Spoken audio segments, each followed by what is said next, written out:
So I wanted to talk about working on your relationships and working on your relationships in business and personally. So recently I went to a couples retreat where I learned a ton about relationships, and I wanted to share some of the things that I was thinking about and learning about at this event. So one of the things was, I was questioning, how are we showing up for the people in our lives? And again, this is business or personal. So how are you showing up for your partner? How are you showing up for your colleagues? What are you doing to cultivate your relationships? Are you taking the time to really talk to your team members, to really be interested in their lives and what they're doing?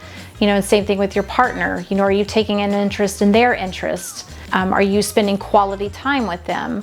Are you giving them your full attention? Those things are really important in building and maintaining and cultivating your relationships. I was asking myself, am I doing the work right to communicate, to be a good listener? Those things, like communication is everything. And that was one of the biggest takeaways that I actually had from this event, was really how important, I can't stress enough how important communication is, not only in business, but in your personal life too. If we can't communicate, then things just begin to fall apart. And so you really have to understand how to communicate with people, because sometimes you can't communicate with everybody the same way.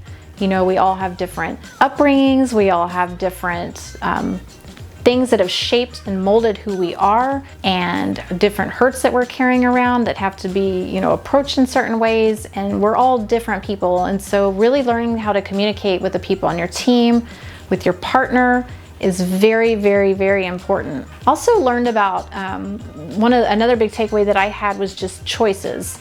So, everything that we do is a choice, and everything that happens is a result of that choice. And so, are we choosing to work on our relationships? Are we choosing to be positive? Are we choosing to love that other person? Are we choosing, the people that are on our team correctly? Those are all good choices, but then we have, sometimes we make not so good choices too, and then we have all these things that happen as a result of those. So knowing that everything you're doing is a conscious choice, and especially with the relationships, with your partners, are you choosing to love that person in that moment where they might not be so lovable? Are you willing to push through and to do the work? And even for my own relationships in the past, it made me look back on those and question, did I make the right choices? Did I choose to love when it was really difficult to?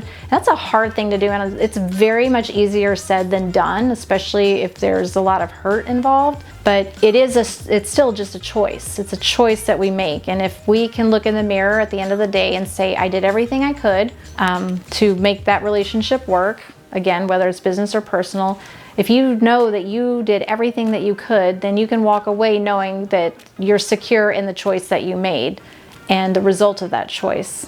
Another thing that I learned about was about conflict resolution. And I don't like conflict personally, and I don't know many people that really get into conflict because it's uncomfortable. But there were some great techniques and things about resolving conflict, and a lot of it involves communication. Again, it's listening. It's, when you are having a conflict with somebody, to take turns speaking and listening. And too often, we're listening to people, we think we're listening, we're just hearing what they're saying, but we're already framing what our response is going to be. We can't wait for that person to finish what they're saying so we can jump in there with what we want to say. And that's not listening. It's just you're hearing, but you're not listening. You really need to take the time to listen to the other person.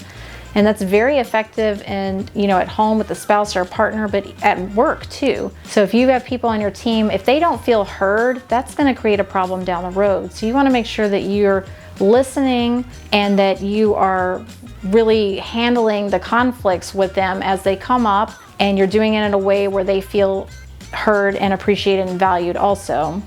So it's very important.